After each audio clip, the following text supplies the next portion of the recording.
shutting down highways, drivers stranded. The system set to slam the Northeast, making a mess out of the commute. Also breaking late today, Harvey Weinstein breaking his silence, facing sex assault and harassment allegations from dozens of accusers. Weinstein unapologetically claiming he's done more professionally for women than anyone else. In Washington, impeachment battle lines drawn days before the historic vote in the House. Democrats blasting Senate Majority Leader Mitch McConnell for saying he's coordinating White House plans for the likely Senate trial. And a House Democrat against impeachment now threatening to switch parties. Also tonight, the stunning video. School surveillance showing a deputy suddenly throwing a middle school student to the floor twice, then dragging the student down the hall. What the sheriff is now saying. The mall shooting scare, a break in the case after a shooting inside a crowded mall. Panicked holiday shoppers running for safety, what police have now revealed. We do. The Hallmark holiday outrage. The cable channel facing tremendous backlash, pulling a same-sex marriage ad featuring two brides at the altar. The network accused of bowing to pressure. Hallmark responding tonight. And on the 7th anniversary of the Sandy Hook shootings, Newtown's remembrance turns into an emotional celebration on the football field. Oh my God! From ABC News, this is ABC World News Tonight. And good evening. Thanks for joining us on this Sunday. I'm Tom Yamas. And we begin tonight with the deadly winter storm charging across the country. Heavy snow and ice and rain, winter weather alerts from Colorado all the way to New England. Drivers on major highways, take a look at this, stranded. Traffic stopped here on Interstate 71 in Missouri. And whiteout conditions blinding drivers in Piedmont, South Dakota. The fast-moving system reaching the Northeast tomorrow and lasting straight through Tuesday. The storm affecting travel across much of the country. ABC senior meteorologist Rob Marciano leads us off tonight. Tonight, a dangerous and deadly storm barreling east after slamming the nation's midsection with snow, ice, and rain and sparking a deadly avalanche in the Rockies. 35 million people under winter weather alerts from Colorado to New England, causing treacherous travel conditions. Dozens of crashes reported in Missouri. Wreckage littering the highway, stalled out cars, snarling traffic. Snow piling up on I-70 causing spinouts, stranding drivers on the side of the road. One person killed after crashing on an icy highway in Kansas. Just one of more than 24 accidents in a span of just 2 hours in that state. Authorities closing some highways for hours. One officer calling the conditions terrible. This semi-truck jackknifed, completely blocking traffic. Drivers in South Dakota facing near zero visibility, snow blowing sideways and piling up. And in Kansas City, crews forming lines to clear all the snow off the field before the Chiefs game. A snow bowl right there in Kansas City. Rob joins us now with the forecast, and you're tracking the storm. It is, and it's expanding, and it's moving quickly to the east, Tom. You see the radar still snowing in Kansas City. Been doing that all day, and nearly half a foot of snow there. Des Moines, Springfield, St. Louis getting the snow. And the winter weather advisories and storm warnings stretch pretty much right along I-70 through Indiana, Ohio, into New Jersey, and then really stretching along I-95 into Connecticut. So let's time this out. There is a severe weather component to this in the south, Louisiana, Mississippi, Alabama could see some tornadoes. And then by Tuesday morning, we're still looking at an icing situation north of I-80 and north of I-95. Could see 3 to 6 inches of snow, but I'm worried about freezing rain from Providence, Hartford, back through State College into Tuesday and Wednesday. It's going to be a tough commute for sure. All right, we'll keep our eye on that storm. Rob, thank you. Now to our other breaking headline tonight. Disgraced movie producer Harvey Weinstein speaking out about the allegations against him brought by dozens of accusers. Weinstein unloading to the New York Post about all he's done to help women professionally, calling himself the forgotten man. Weinstein's comments coming days after he reached a $47 million settlement with many of his accusers. Here's ABC's Stephanie Ramos. More than 30 women have accused him of sexual misconduct. The allegations against him range from harassment to rape. And tonight, disgraced movie producer Harvey Weinstein says the notoriety brought by his supposed crimes shouldn't overshadow the work he's done for women in the industry. In a new interview, he tells the New York Post, quote, "I feel like the forgotten man," saying he made more movies directed by women and about women than other filmmakers. And, quote, "It all got eviscerated because of what happened. My work has been forgotten." Weinstein, seen hobbling into a Manhattan court Wednesday, has denied all allegations of non-consensual sexual contact. He spoke to the Post from his hospital room in New York, where he was recovering from spinal surgery. Weinstein is now preparing for his criminal trial in January on charges of rape and sexual assault of 2 women.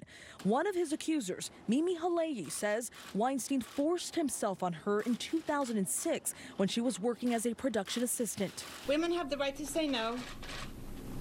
A no is a no, regardless of the circumstances. And I told Harvey no.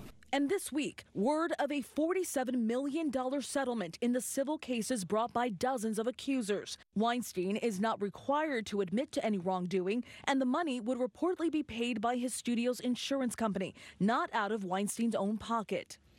Stephanie Ramos joins me here now on set. The reaction is coming into this rare interview, and we're hearing from some of his accusers tonight. We are. Tonight, one of his accusers, Caitlin Delaney, she tells us it sickens her to hear Harvey talking about his support of women and their careers. She calls it self-promotion gone terribly bad, adding that Harvey abused his power to assault women and destroy their careers, including hers. All right, Stephanie Ramos with that new reaction just in. Stephanie, thank you for that. Now to the historic impeachment vote looming in the House, battle lines being drawn. President Trump on course to become just the 3rd president in American history to be impeached when a bitterly divided House votes on Wednesday.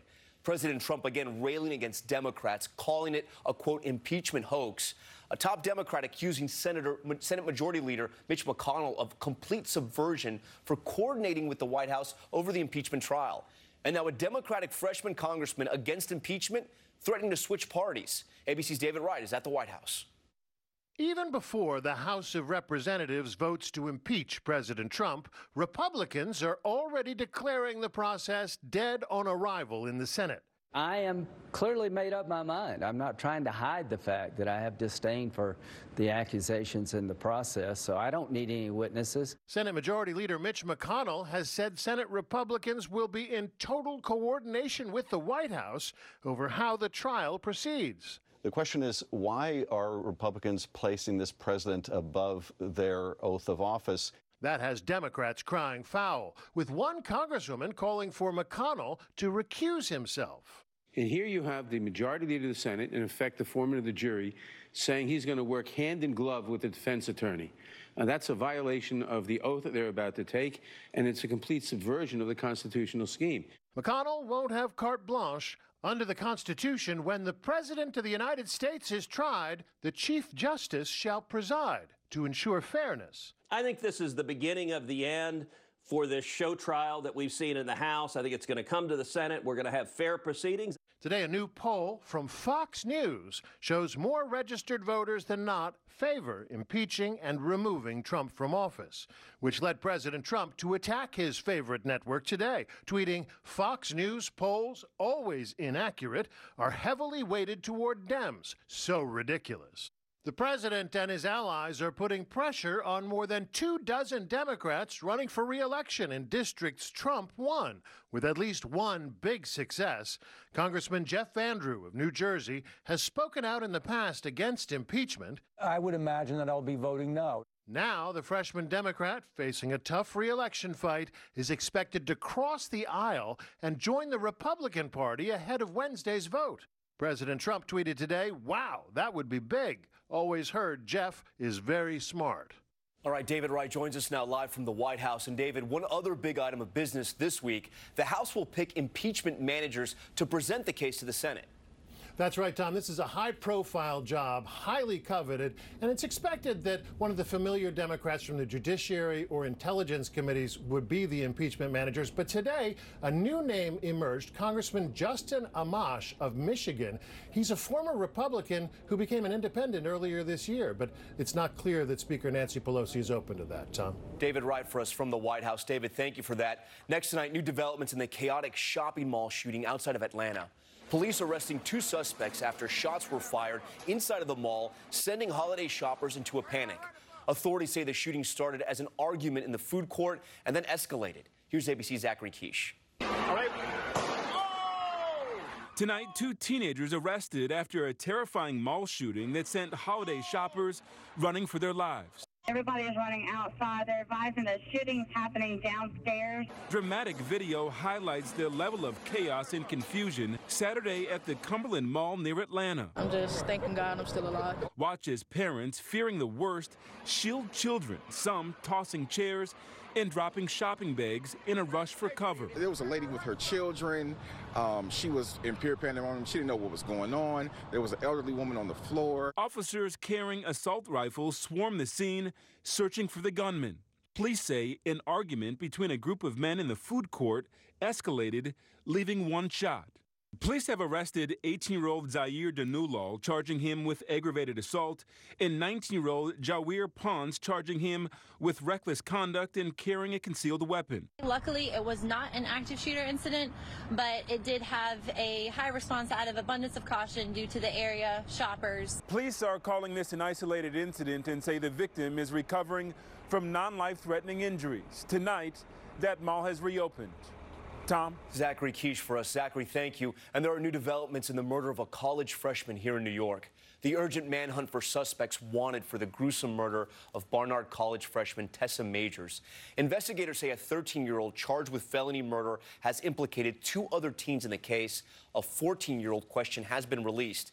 And tonight, students from Barnard and Columbia University joined by the community for a candlelight vigil remembering the victim. Now to a troubling investigation underway at 2 of America's most prestigious military academies. Several cadets and midshipmen seen on live TV at the Army-Navy football game, possibly flashing hand symbols, sometimes associated with white supremacists. Here's ABC's Trevor Ault. Tonight, the West Point Military Academy launching an investigation after cadets at Saturday's Army-Navy football game in Philadelphia flashed this hand gesture, sometimes associated with hate groups. Watch closely. You ask anybody that's ever had to deal with the cadets. While an ESPN broadcaster reports during a pregame live shot, at least 4 cadets put up the symbol. One of them even sliding into the camera shot to make his hand gesture and face visible. Another making the gesture directly behind a minority cadet. Tonight, the U.S. Naval Academy saying, based on findings of the investigation, those involved will be held appropriately accountable. It would be inappropriate to speculate any further while we are conducting this investigation. The hand gesture looks like the OK sign. While the symbol can have other innocent meanings, it's been adopted by the white nationalist community after the Christchurch mosque shootings in New Zealand earlier this year, when, according to the Anti-Defamation League, it began to signify white power. We should never make assumptions about why people are using it. It has gone to a much darker and, I think, more dangerous place. The names of these cadets have still not been released, and none of them have commented so far, meaning right now the intention behind these gestures is still not clear. Tom? The investigation underway. All right, Trevor, thank you. Next tonight, disturbing images of a school deputy in North Carolina slamming a middle school student to the floor 2 times, then dragging him down the hall. The deputy now on paid leave. The sheriff saying he was shocked when he first saw this video. Here's ABC's Marcia Gonzalez. Tonight, this disturbing surveillance video of a school resource officer body slamming a middle school student in North Carolina is at the center of an investigation. Real horrible. It's terrible. Here you see the deputy throw the child to the ground, pick him up, and do it again before dragging the boy down the hallway. When we first saw the video, we were stunned. We were shocked. I don't expect my deputy, any deputy, or law enforcement in North Carolina to carry out their duties in that way. The sheriff says the deputy still hasn't explained what prompted the violence and is now on paid leave while state authorities investigate. The Vance School District telling ABC News, "We are deeply concerned by the actions that took place. School and district officials are working closely and in full cooperation with the local authorities." And this is just a stunning kind of incident. I don't see any justification at this point for that officer's behavior and actions. The boy's family tells reporters he's recovering at home. The district attorney says they're taking into account the child's age and injuries as they determine whether that officer will be criminally charged. Tom? Marcia Gonzalez with that disturbing video tonight. Marcy, thank you. Next, the White House possibly making plans to withdraw thousands of U.S. troops from Afghanistan. President Trump reportedly set to announce he's pulling thousands of personnel from the region.